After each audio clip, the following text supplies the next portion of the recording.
approach to legal migration is being reset.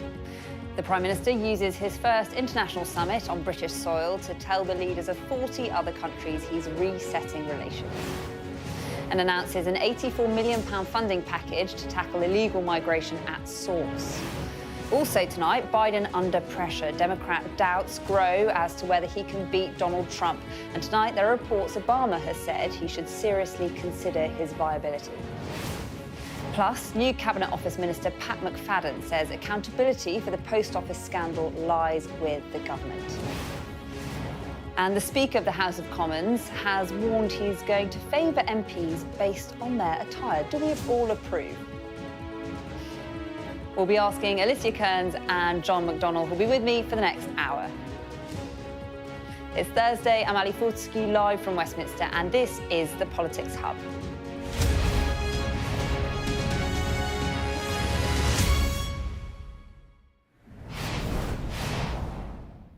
Hello, good evening. Welcome to the Politics Hub. Well, today was full of images that Keir Starmer definitely wants you to see. The new Prime Minister looking statesmanly, important leaders landing from all over Europe on his doorstep, talking tough on Ukraine next to President Zelensky and tough on immigration with Italy's Giorgia Meloni. It might all look like a gift for Keir Starmer, but round the table also lies big uncertainty, huge challenges, and looming large, of course, over the European Political Community Summit, the potential of another Trump presidency. Well, our political editor Beth Rigby was there and has tonight's main report. Only 2 weeks into the new job, but this Prime Minister's already found firm friends. Keir Starmer personally welcoming all 45 leaders to Blenheim Palace for the European Political Community Summit. His charm offensive working. I'm very happy, and this is a great opportunity for a reset. It's very important to maintain unity in Europe because always this unity leads to strong decisions. A PM keen for a fresh start with Europe after some bruising Brexit years. And he really does need allies' help if he's going to deliver on his domestic agenda to cut illegal immigration and grow the economy. We want to work with all of you to reset relationships, rediscover our common interest, and renew the bonds of trust and friendship that brighten the fabric of European life. European security always on the agenda too, even more so now amid concerns that a Trump win brings a more isolationist America with it. President Zelensky here urging unity with a dig at Hungary's Viktor Orban and his peace mission to Moscow. If someone wants to make some trips to the capital of war to talk and perhaps promise something against our common interests or at the expense of Ukraine or other countries, then why should we consider such a person? Another common problem, illegal migration. This, the English Channel today. Dozens of migrants being rescued by Border Force. 14,000 have arrived in Britain via small boats since the start of the year. Back in Blenheim, leaders gathering informally for a session on migration. The mood light for the cameras, but this a deadly serious problem. The PM does want to show momentum, announcing new money to try to stem the flow of migrants. To stop illegal migration, we must also tackle it at source. So today I'm announcing £84 million of new funding for projects across Africa and the Middle East. Prime Minister, over 550 people have arrived on small boats since you became Prime Minister just 2 weeks ago. When do you expect to make progress that the public can actually measure you on? Here we are, 2 weeks, 14 days after we were knocking on doors, hosting the EPC, where the focus is on how we work together with our colleagues across Europe to do the coordinated work that we need to do. So I'm pleased that we're making up ground. We will continue to do it at pace, but we've been left in a really difficult position. Problems remain the same, but the change in government has transformed the atmosphere between old allies. The reset with Europe is on. What Starmer now needs is a result. Well, Beth is at Blenheim Palace. Beth, you've been there all day. I guess tone is one thing and kind of substance is another. How significant do you think this migration deal is going to be? Well, let's start with the tone, Ali. I think the tone has been very positive here. I've spoken to lots of diplomats and officials on the sidelines, and they say the reset is real.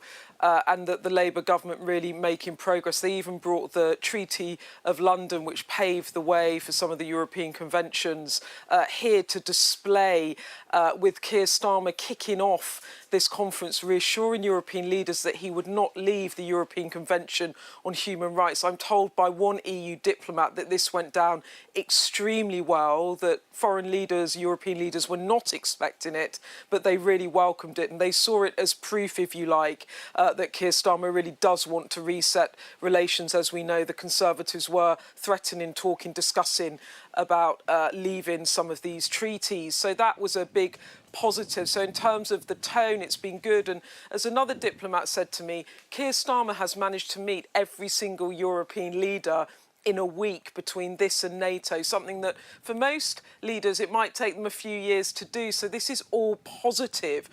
In terms of the substance, yes, there has been movement on illegal migration. It was one of the key plenary of these informal meetings. There's not a communique, doesn't come out, it's not formal. These are informal conversations where leaders can be quite candid about what they talk about.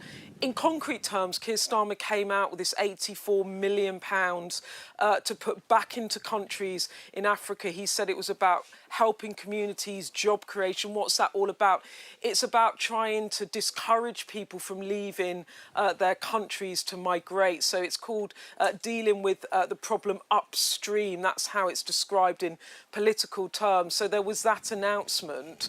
But he also said there is no silver bullet on fixing the small boat crisis. He told me it would take time. And in terms of other things that were interesting, he was asked about this returns deal that's been discussed between Italy and Albania, where some migrants are processed in Albania by Italian officials and then they're either sent back to Italy or removed to their country of origin. Now, you might think Keir Starmer wouldn't much like that because of him scrapping Rwanda. Of course, the difference is if you were processed in Rwanda, you would not be allowed to return to the UK. You would have to remain in Rwanda. So there is a difference in policy terms. But he said, I'm a pragmatist when he was asked about it. He said, I'm looking at all ideas, but he did stress the idea of criminal gangs. How far did he get? Well, President Macron gave a press conference directly after Sir Keir Starmer, and he said that he welcomed UK attempts to reset relations with the EU,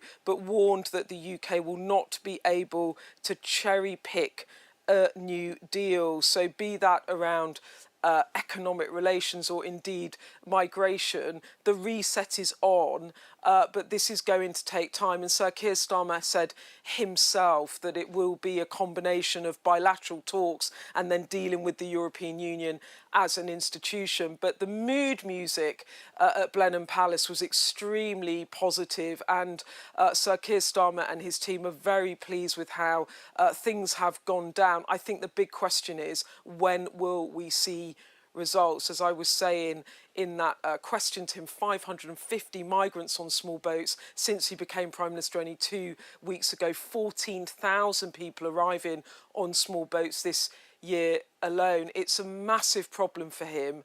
He's scrapped the Rwanda scheme, and if he doesn't start bringing the numbers down, he will become under increasing pressure, especially from the opposition Conservative Party, about why he isn't tackling the problem. So it's all positive now, but he's a new Prime Minister in a honeymoon period. There will be a day of reckoning. He's got to get moving on driving down numbers of migrants coming across the Channel. OK, Beth, our political editor, thanks so much for that update from Blenheim Palace. Well, earlier I spoke to Nick Thomas-Symonds, the Minister for European Relations, who was also at Blenheim Palace. Thanks so much for joining us on the Politics Hub. Now, you're basically in charge of helping build this closer relationship with Europe. We know what you don't want: single market, customs union, free movement. What do you want? Well, firstly, it's great to be joining you here from a very successful European Political Community Summit, where I think the EPC leaves this event strengthened. And I think what you've seen today is Britain actually resetting its relationship with our European friends and allies. And first and foremost, we do want to have a constructive partnership with those European friends and allies. And already you've seen that happening in the course of this summit, and indeed in the conversations there have been with European leaders, happening between members of the government and their counterparts, was happening at the NATO summit in Washington, DC last week. And you've seen here as well a very strong commitment to international law. Our commitment to being members of the European Convention on Human Rights. We're here at the birthplace of Winston Churchill, who of course was an architect of the European Convention on Human Rights. And what we are saying to European friends and partners is that we are a government committed to international law and committed to Britain standing tall on the world stage. And you can already see that in action today. It's great to hear you saying you're committed to Britain standing tall on the world stage, and you know it's lovely to see the pictures of everyone looking happy. But I guess tone is one thing, and kind of concrete delivery is another. What, can you give us kind of one thing that's actually going to be delivered after this meeting? Right, well, let me just first of all deal with the announcements we've just heard the Prime Minister make on dealing with illegal migration, new partnerships with Slovakia and Slovenia, investment of £84 million in tackling illegal migration at source in Africa and the Middle East, which are just two examples, sending National Crime Agency officers to Europol for that closer cooperation with the EU so that we can smash the criminal smuggler gangs. All those things the Prime Minister has just spoken about at the closing press conference here at Blenheim. But I should also say that going forward, of course, I've met my interlocutor in Brussels, Maros Sefcovic, leading on the relationship with the European Union. We will be looking going forward to negotiate a reset, whether that is in terms of a security pact, so important and of mutual benefit to the UK and the EU, law enforcement cooperation, again, to smash the criminal smuggler gangs, to tackle serious and organised crime, and of course to tear down barriers to trade as well. All these things are of mutual benefit to the UK and the EU, and I'm very proud the Prime Minister has asked me to lead on this work going forward. It's really interesting listening to you, because just to kind of quote you back, you just said closer cooperation to smash the smuggler gangs. This was Rishi Sunak last year at the very same meeting in Spain. Closer cooperation, tougher measures to crack down on people smugglers. I mean, it sounds almost identical. I know you're talking about £84 million here, but under Rishi Sunak, the government gave £500 million over 3 years to France to help curb small boat crossings. I know that's not exactly the same thing, but it kind of gives you a sense of the scale of what you're actually offering here. No, it's not the same. We've scrapped the Rwanda gimmick upon which the previous government had wasted hundreds of millions of pounds. We've committed to the European Convention. I'm just saying, sorry, you're talking about what you're getting rid of, not what you're doing. No, and I'll come to that. We've committed to, as well, the European Convention on Human Rights, when the last government's position was ambiguous, to say the least. And what we have spoken about and started to introduce and started the work on that's new is our Border Security Command, a Border Security Commander who would actually report directly to the Home Secretary. And unlike the previous government, which had this fragmented set of agencies, where you had, for example, immigration enforcement, you had Border Force, you had the Police, Crown Prosecution Service International, instead of a fragmented system, bringing them all together, working as well with the intelligence agencies, with a Border Security Commander reporting directly to the Home Secretary, but also working more closely with Europol, for example, to really smash these criminal smuggler gangs across the continent. That is very different from the last government's approach, and it's work we've already began in the first 2 weeks of this government's existence. OK, the idea of return seems like it's going to be part of this. If you want to return migrants, what deal will there be in exchange? Will you agree to quotas of European migrants coming here? Well, firstly, let me just be absolutely clear about this, because the European Union, the member states of the European Union, have between themselves agreed a migration pact over recent years. That we will not be a part of that pact. We've not sought to be a part of that pact. That is something that they are perfectly entitled to agree between themselves. And what we are focusing on here at the European Political Community Summit at Blenheim Palace is actually the upstream work of trying to prevent people from actually going into the Channel in the first place. Now, the Prime Minister was previously the Director of Public Prosecutions. He smashed the terrorist gangs when he was in that position, in that role. And we will be not just creating that border security commander, but also giving additional powers to our law enforcement agencies that are akin to anti-terror powers to tackle people smugglers. It's there that the focus of this summit has been today. And the conversations have been very productive, and what we've had to say has been, I have to say, warmly welcomed in the conversations that we've had. And that cooperation, that deepened cooperation, is one of the things that has been a real positive of this European Political Community Summit. And I guess, you know, it sounds like you're pretty convinced that this is going to work. How are we going to judge success? Because you're not setting any targets at all. I mean, can you say that you think you will get the number of small boat crossings down by the next Parliament?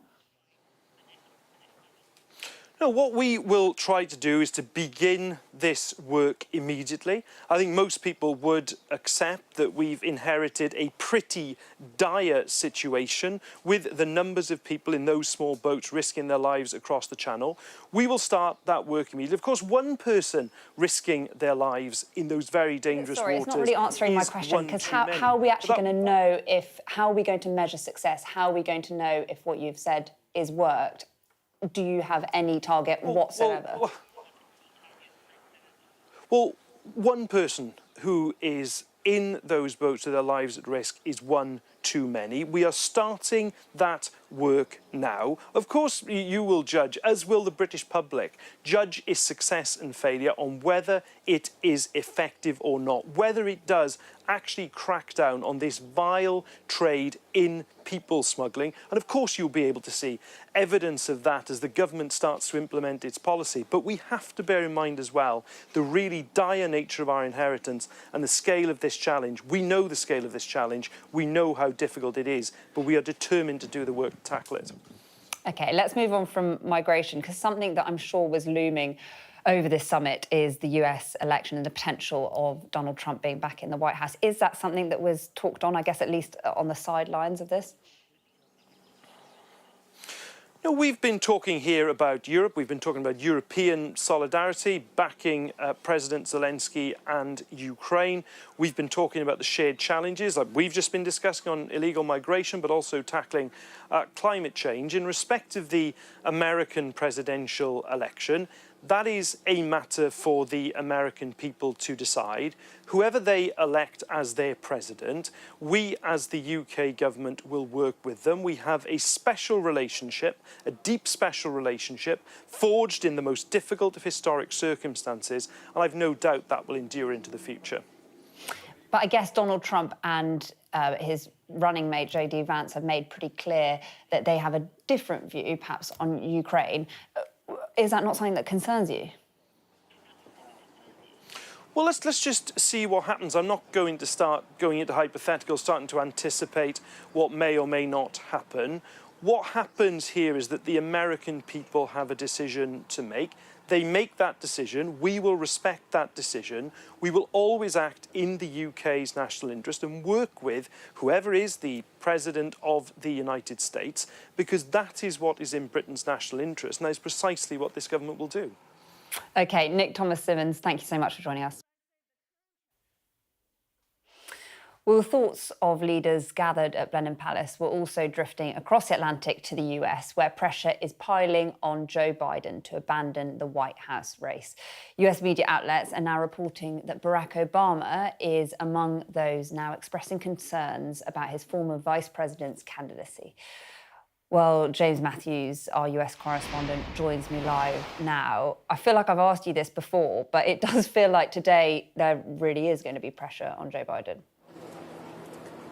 Well, pressure would be the word, which has steadily increased, Sophie. And I have to say, it does feel now as if we're almost reaching the stage where choreography of his exit will be engaged, given the discussions that are going on and given who is taking part in these discussions. In the past 24 hours, we have learned through leaks, significantly, I think, that Nancy Pelosi, Chuck Schumer, Hakeem Jeffries, Barack Obama, all have had discussions, or some have had discussions directly with Joe Biden.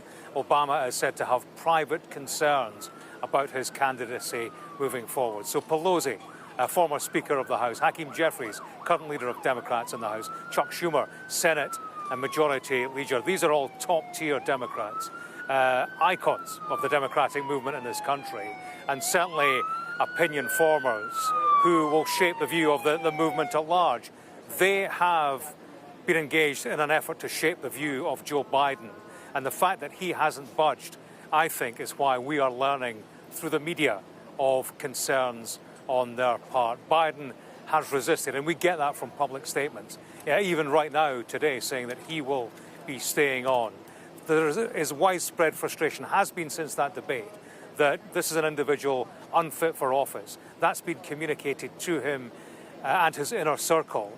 But that inner circle has circled the wagons, insulated him, and simply won't listen to what the party would see as legitimate concerns, not just that he will lose the White House, but he will cost them their seats on Capitol Hill, that he will cost the Senate and the House. And that's a specific concern of Nancy Pelosi, who has said to have told Biden, look, we can't see how you can beat Donald Trump, but similarly, the polls indicate you will lose the House. And if that's the case, then there will be no checks on the power of a Trump government moving forward. And that has prompted the party to increase its public concerns about Joe Biden and communicate the message to him that they think he can go no further.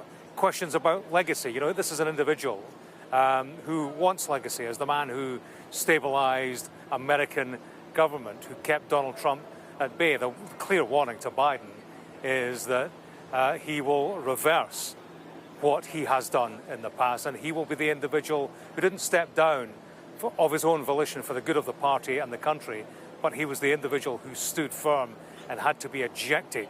His party had to rewrite the rules of the presidency to get rid of an individual who they felt simply wasn't capable of continuing in office. So the pressure has mounted steadily on Joe Biden, Sophie. Right now, it feels like crisis point for him at a time when he has COVID, when he is isolating.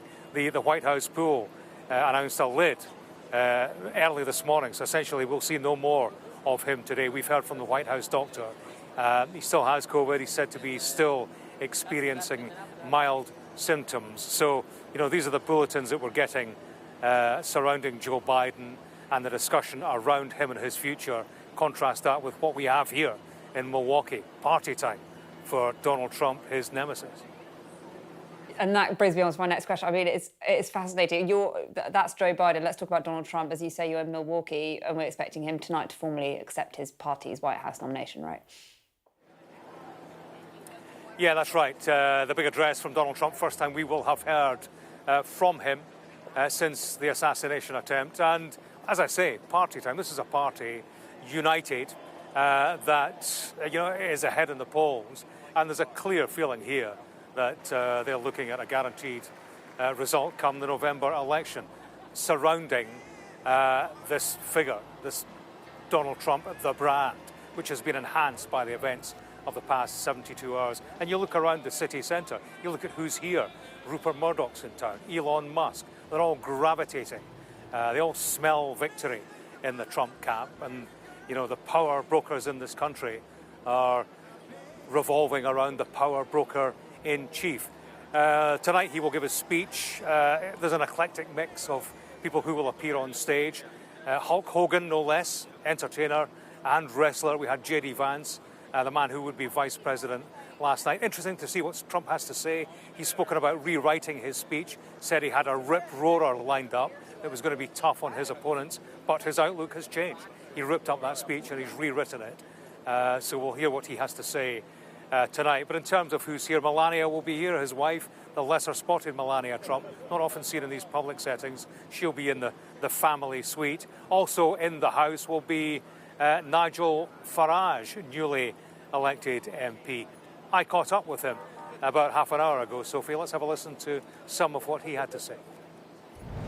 Did Donald Trump not fuel that narrative of hatred when he said things like Joe Biden was locked and loaded in terms of retrieval of documents from Mar-a-Lago? I don't think locked and loaded and putting somebody in the bullseye are actually the same thing at all, to be fair. Locked and loaded, yeah, essentially, he likened it to an assassination attempt. Well, no, I don't think that. I don't think the context is the same. But look, you know, what's the difference? What is the difference in context? I would be the first to say. What is the difference in context? I would be the first to say there can be fault on both sides. The difference here is that there's been too much on mainstream media and US comedy that has painted Trump out with words nothing less than pure hatred. But haven't Donald Trump's words themselves fueled hatred in terms of the political discourse in the United States? There is a left-right division in this country, and it needs to come to an end. I'm bound to ask, Mr. Farage, you're here in the United States as an elected member of Parliament. Shouldn't you be in that Parliament? You're right. I should work 8 days a week and never have a day off. There you go, Nigel Farage. So we hear from Donald Trump. It's about 6-7 hours' time, Ali. In terms of what he'll say, he's going to talk about making America great again, talking about a golden future under Trump. He was at a screening of a documentary last night, maybe a sense of something else we'll hear from him. He was talking about the assassination attempt, saying, this has been our best campaign since I got shot. I got lucky. God was with me, he said. I tell you, that's why they call it a close call. In many ways, he said, it changes your attitude and viewpoint on life. Perhaps we'll hear him expand on what he means by that tonight. James, thanks so much. James there, who is, of course, in the US waiting for Donald Trump. And just to remind you, Donald Trump will make that big address to the Republican National Convention in Milwaukee in the early hours of tomorrow morning, UK time. We'll bring you that live right here on Sky News from 3:30 a.m. Well, let's bring in our panel, shall we, for this evening. The Conservative MP and former chair of the Foreign Affairs Select Committee, Alicia Kearns, and Labour MP and, of course, the former Shadow Chancellor, John McDonnell. Thank you both for joining us this evening. John, when you were Shadow Chancellor, Donald Trump was in power. Did you ever imagine that we would be back in this position where he'd be back in the White House potentially? No. After the staged coup attempt, I thought America had learnt its lesson with regard to Trump and his attitude towards the law, the Constitution, democracy. And I just, from American politics point of view, I think it's the worst nightmare they could possibly have, to be frank. I understand that Biden will have to step down. That's inevitable. I've seriously opposed Biden with regard to his policy on Israel and Gaza. But to give him his due, he's turned the American economy around. And if you look at what's happened on wages and employment, actually he's done a pretty good job. So it's a personal tragedy for him, and his age has caught up with him. I just hope the Democrats can get a candidate in place rapidly, and that they can launch a campaign that will turn this around. But it's looking very dangerous. And I am worried about our relationship, to be honest. I know we say we always have to work with whoever's elected, and we will. But I am worried about Trump's attitude to Ukraine and what will happen there. And I think he will, if we're not careful, undermine NATO. And as a result of that, Ukraine will be vulnerable.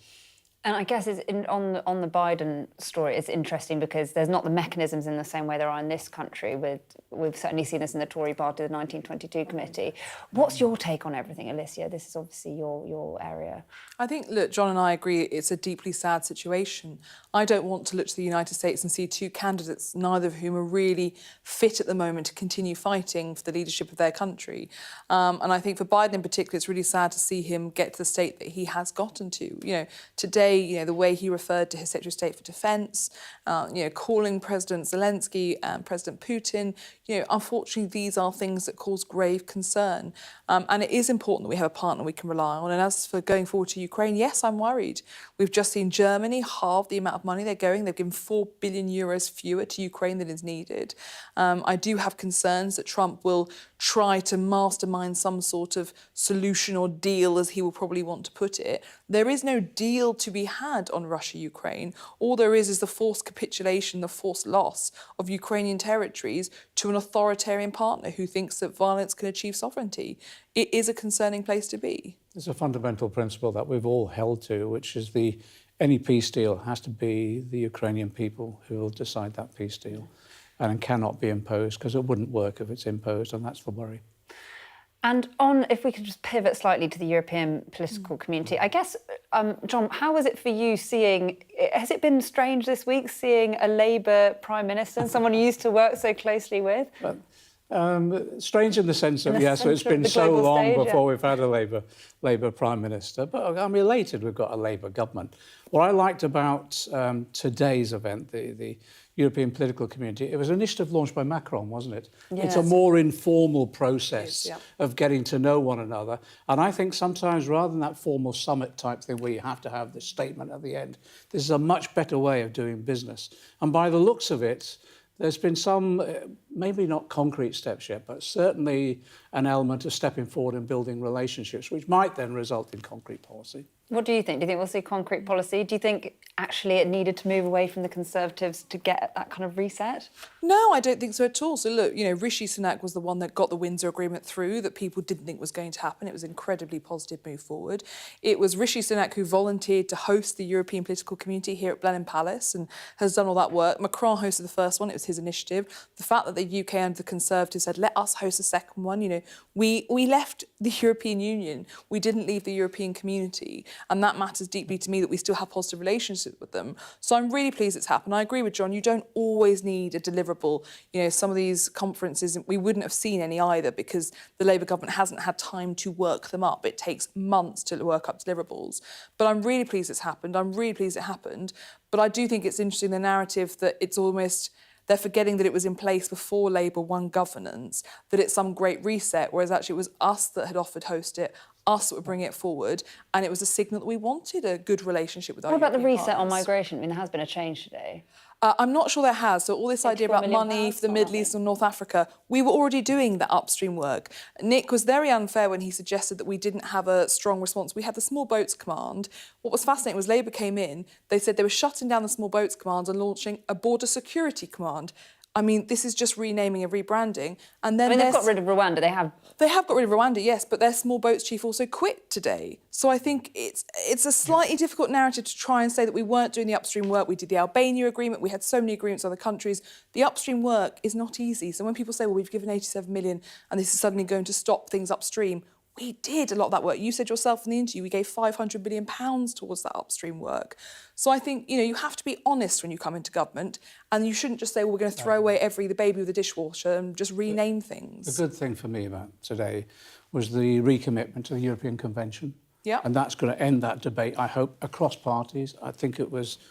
I was really worried the way that some of the elements of the Tory party were going, to be honest about that. That's the first thing. The second thing, the upstream initiative about, no matter how, it's not a huge amount of money, but it's an acknowledgement that we've got to address the push factors there and do it in a much more concrete way. Well, we were doing there that. is an element to that. I accept that. But I think there's a need, at least have it reasserted that you've got to look at the push factors. But the reality is this, 2,500 people in hotels in my constituency up until recently. And I've got 2 detention centres. So I deal with this almost on a daily basis. They're from Syria, the war zone, the Iraqi Kurds. We've got Afghans as well, believe it or not, who've had to come across on the boats exactly the same, and Eritreans. Virtually all of them will be accepted. They're being processed at the moment, and one of the things about speeding up the processes, 90-odd% of them are being accepted as refugees. What that tells me is actually the way you stop the votes is to ensure that you've got a proper system of accessing this country, that you have proper routes in, rather than forcing people to go through these boats and put their lives at risk. So it is about it's about establishing a proper system in dealing with refugees. And do you think the new Labour government isn't doing that? I think any government is going to have to come to terms with it in that way. Thank you both. We're going to come back to you shortly. You're watching the Politics Hub. Coming up, the public failed a state that prepared for the wrong pandemic. Details of a damning first COVID-19 report.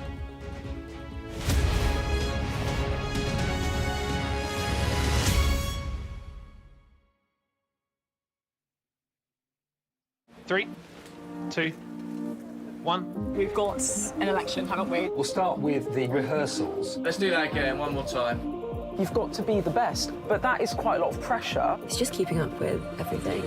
You don't know what's going to happen day to day. And being forcibly removed. You've got to beat your journalistic competition. Every day matters. That was a very tense interview, and I'm still slightly shaking. You train hard and you fight easy, and I think that's what we're doing. I'm really pleased to hear that people will not be sectioned so easily, where we won't have the repeats of the horrors that my daughter went through. But I question, what's the alternative? There needs to be robust support in the community for people like my daughter. We need to have social care provision. We need to have the right clinical people in place, psychologists, people who can provide therapeutic interventions, people that can help when people are heading towards crisis. If we do not have that and people are not being sectioned, where will people go? My daughter's situation changed my life. I now work on panels where I go into hospital and I review the care of people who are autistic or who have learning disabilities. Over 80% of the people that I see are awaiting discharge purely because there is no provision for them. And so many more I see are in hospital because settings have been inappropriate and they have been failed. We need to address this. There has been a huge piece of work around building the right support. This came through the last government, and this clearly identified all of the structures that needs to be in place to support people. Early diagnosis, early support, the right educational settings, the right settings in the community, all of it leading to a person having their house that meets their needs.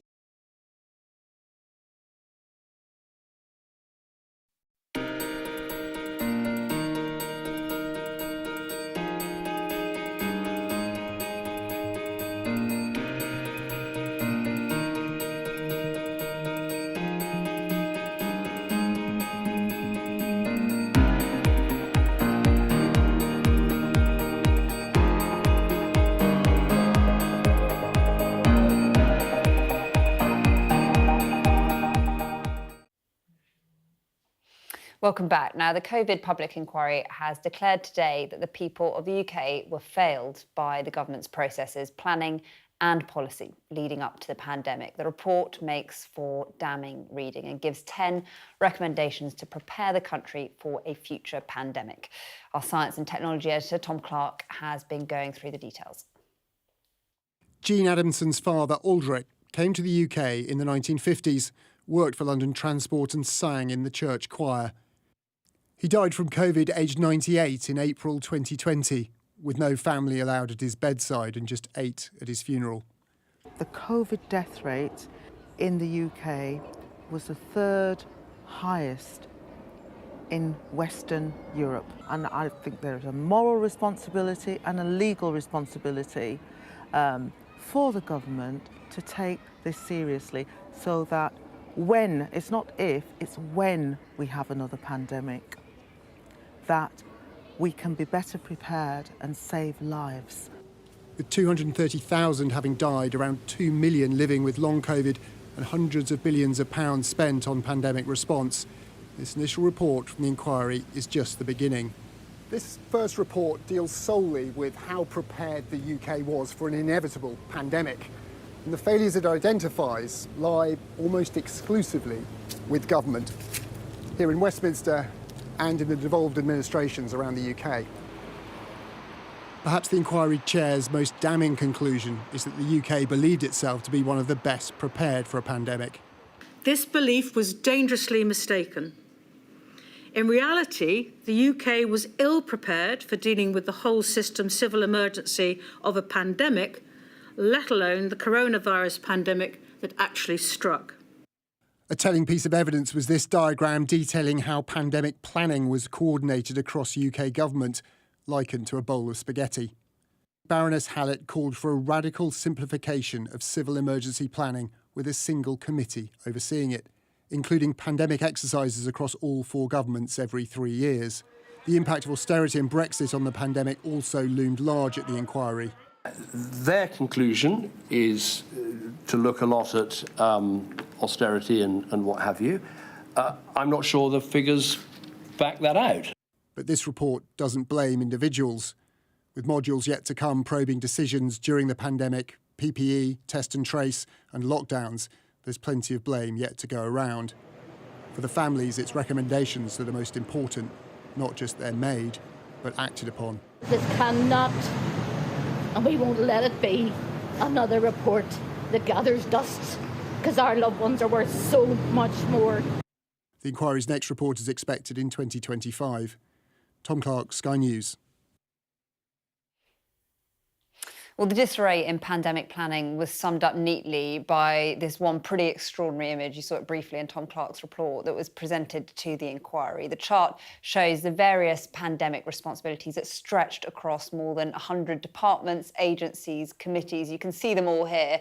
At the top, you can see the Prime Minister. Under that, who's there right at the top, the inquiry heard how no single person or department had overall responsibility. It was referred to as a bowl of spaghetti and has raised questions about failures by the British state and the civil service. Well, earlier I spoke to Caroline Slocock, a senior civil servant who worked under both Margaret Thatcher and John Major.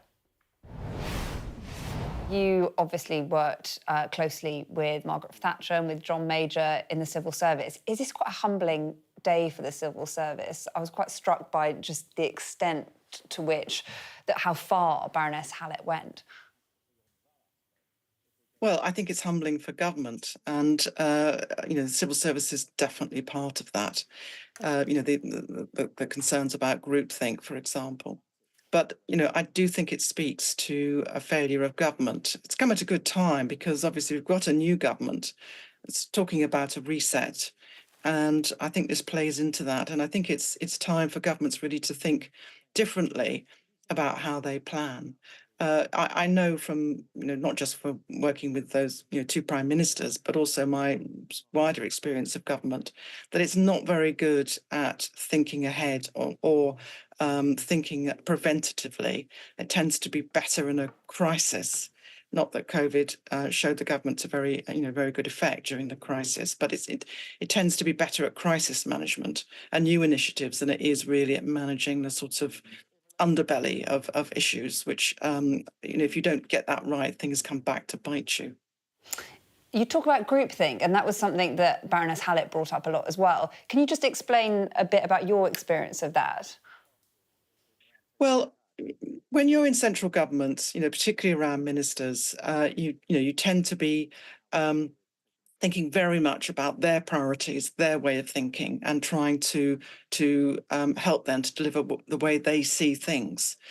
And I think that the problem for government, I think particularly for the last government, but it is an endemic problem, is it doesn't listen enough to people outside of central government. It is very centralised. We have a very centralised system, and one of the things which the report says is that the government wasn't listening enough to the other nations, to local authorities, and to wider civil society. And you get groupthink when you think too narrowly, the Westminster bubble syndrome that people talk about, for example.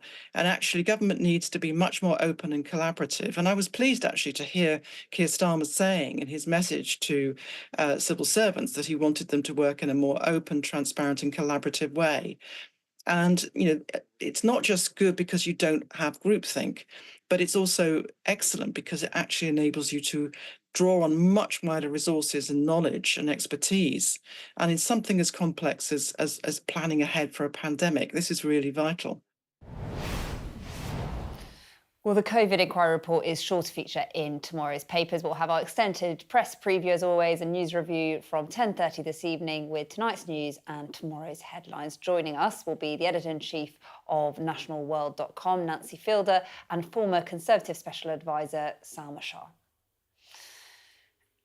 Right, let's bring our panel back in, shall we, Alicia and John. Alicia, how did you find watching I don't know how much you got caught of it today, the COVID inquiry? I mean, it just feels like a failure on so many levels, and perhaps we haven't covered the inquiry as much as we should, but I'm glad that we've covered it today. I think it's incredibly difficult, and I think my disappointment over the last few months has been the focus on the kind of gossip and the tittle-tattle, whereas for me this is a serious national security issue. I want the focus to be on, as you know, some of those who lost loved ones said, when the next pandemic comes, how we make sure we are ready. Because I remember that first question in Parliament back in the January, only a month after I was elected, on this, and I was one of only, I think, 8 people who spoke. And I spoke because I remembered what had happened in Asia only a few years before, and the fact there wasn't clarity and honesty and transparency from countries. And I was really concerned about where it might go. So I think we have to learn this is clearly a massive failure across the state, across all the different devolved governments, and we have to learn so that we are better prepared so that we can help people and save lives. And I guess, John, it feels like today we've not just had this inquiry, we've had the Postmaster's inquiry as well, inquiry into custody in Manchester. Yeah. What's your view? I mean, do you think anything will change? There's some elements of the state that require radical change, that's certainly true, and we're learning some lessons from that. But on the COVID inquiry, as a constituency MP, what the report is now saying was reflected on the ground. I was contacting my care homes to see whether or not they had the protections. They never had it. We had people voluntarily making it. I was phoning the department. I was phoning individual ministers saying, and we were getting mixed messages. We were told everything's all right from the top, things were flowing well, and yet it wasn't on the ground. And in particular in the care homes in my constituency, staff were really vulnerable. In our hospital, we lost a matron. She died as a result of COVID. I think it's one of the first deaths. In the care homes themselves, they were doing their best, but they never had the guidance, they never had the proper protections, and people were really suffering. And if you look at the figures, if you look at Germany, for example, the comparisons, you are 13 times more likely to die in a care home in this country than you were in Germany. And when I know David Cameron said this was nothing to do with austerity, I'm sorry it was. We had underfunding of the NHS. We had 40,000 nurse vacancies, 100,000 vacancies in social care. So the system was already on the edge. So when this comes along, it pushed it over the edge, and people died as a result. The report, I think, is incredibly thorough, and we'll be able to learn an awful lot of lessons from it about structures and decision-making, and also the independence of a body that will supervise government to enable they're properly prepared for the next pandemic when it comes, which it inevitably will. Do you think austerity had a part to play, Alicia? So I do struggle in that I used to work with the National Security Unit in Number 10, the Cabinet Office where this was based, and I know that this was part of the matrix and the thinking. The issue is when you look at that bowl of spaghetti, as it was referred to, that's not about money, that's about a lack of clarity, a lack of direction. And actually, I have less of a problem than John does in terms of the fact that it was a whole of community response. I'm really proud of the fact that we had a whole of community response. Do we look around the governments around the world and see anywhere where everyone had the PPE they needed? No. One of my local schools, Oakham School, was making, face masks. I've forgotten what they're called because we forget the language, but the PPE, covers. And literally, I was driving them around the country, delivering them all around the country to help people.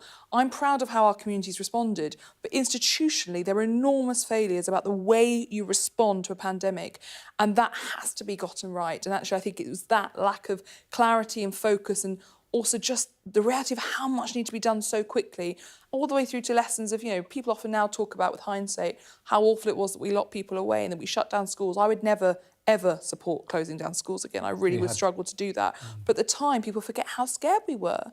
I remember my first Tesco delivery, putting it in a separate room. No one was allowed to go near it for 48 hours, then anti-backing it or putting it away. People forget just how scared we were and the enormous decisions that we had to make as politicians. We will have made mistakes. We have to learn from those, and actually MPs should be allowed to feed into the process to say, actually, this is where we think as MPs we got it wrong as well. Yeah, there will be issues on the next stage as well where people have to come clean as well. I'm sorry, the role of the Prime Minister at that time, not taking the matter seriously enough. We were, as the opposition, we were pushing and pushing for lockdown at a very early stage because we recognised how serious it could be.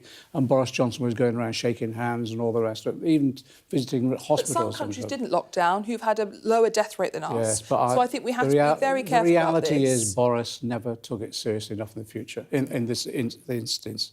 We'll see in future reports more detail about that. But what this says to me is that the system didn't work. We learned the lessons from that, but we do that rapidly. That's the report is saying this is a matter of urgency. Now we need to put the systems in place. OK, thank you both. We will come back to you shortly, but still to come on the Politics Hub. I say to honourable gentlemen, please, wear a tie, you just might not catch my eye. The ties have it. After MPs are told to smarten up, we'll look at whether it matters what they wear. Coming up on the UK Tonight at 8 o'clock, a damning inquiry prompted by a Sky News investigation reveals an abuse of power by Greater Manchester police officers. I'll be speaking to the report's author and one of those who gave evidence after being unlawfully strip-searched. Also, the COVID inquiry finds the government failed us British citizens by preparing for the wrong pandemic. And the latest on the Strictly saga as the crisis at the BBC's flagship entertainment show deepens. All that and more on the UK Tonight at 8.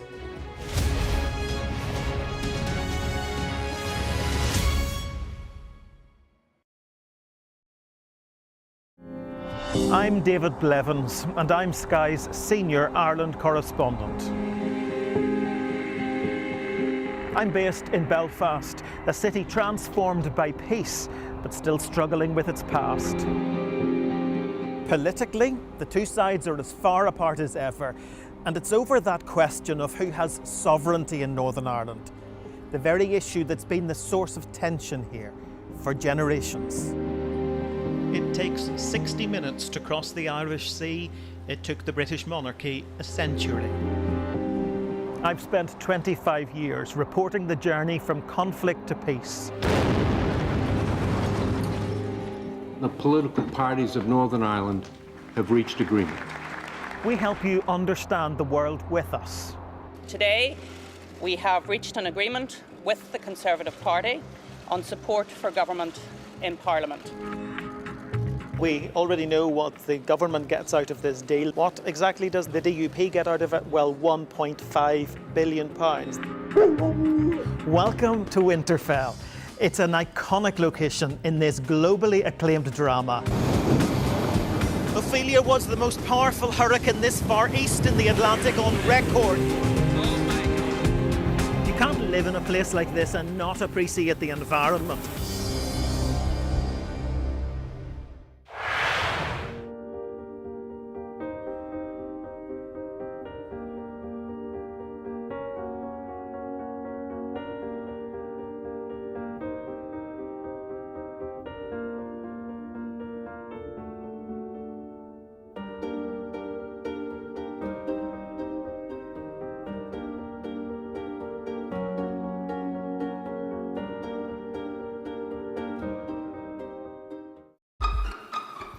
We've got your Sunday mornings covered.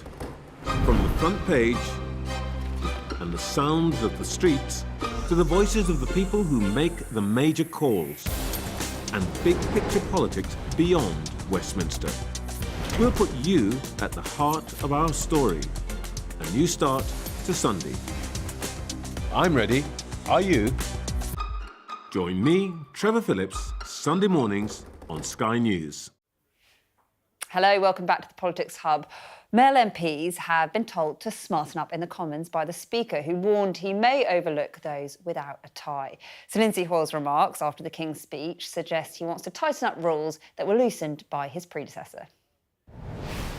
Members should address the chair rather than each other directly.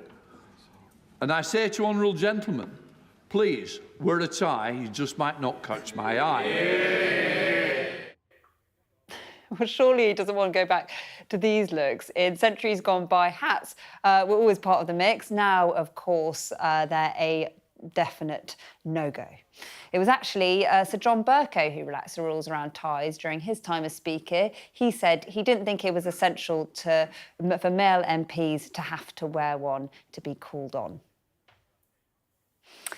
And a slight relaxing of the rules has led to some business-like items of dress throughout the years that aren't just a lack of tie. Former Mother of the House, Harriet Harman, managed to wear this T-shirt at a PMQs in 2014.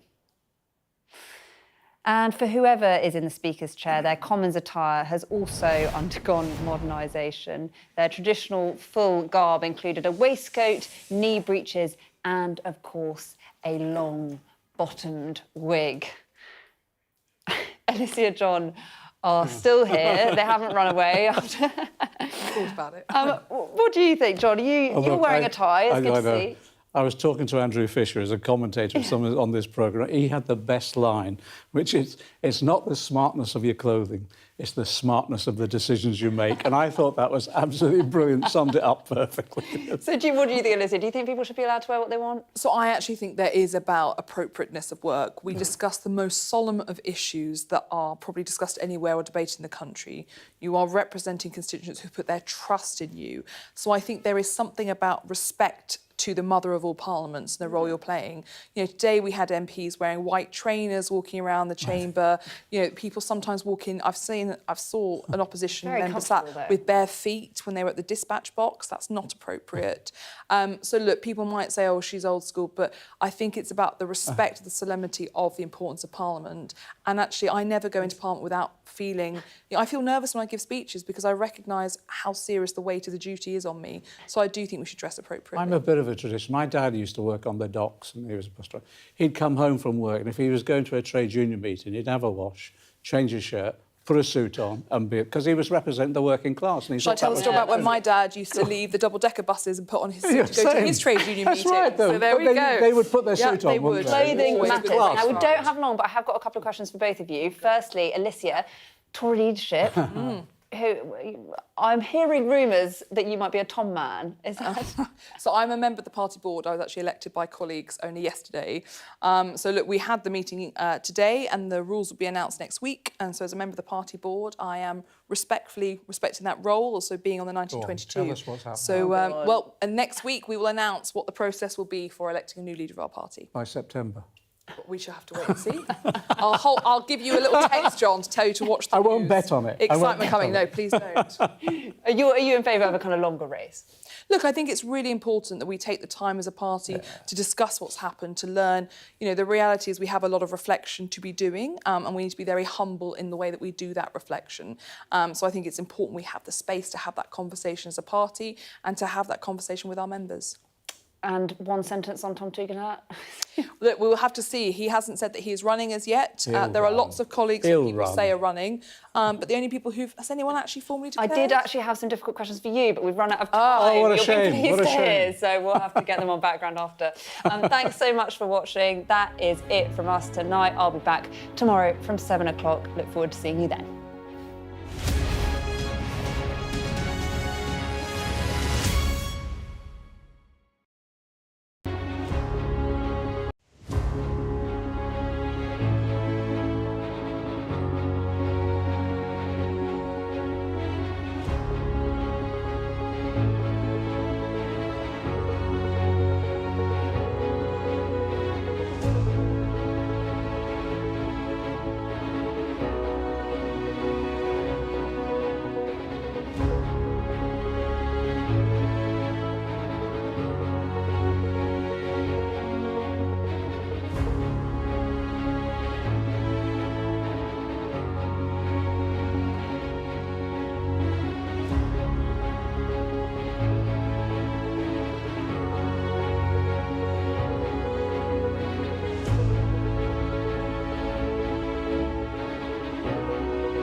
It's 8 o'clock. This is the UK Tonight. I'm Matt Barbett.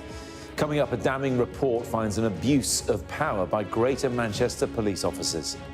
An independent inquiry prompted by a Sky News report reveals officers have been making unlawful arrests and carrying out demeaning strip searches of people in their custody.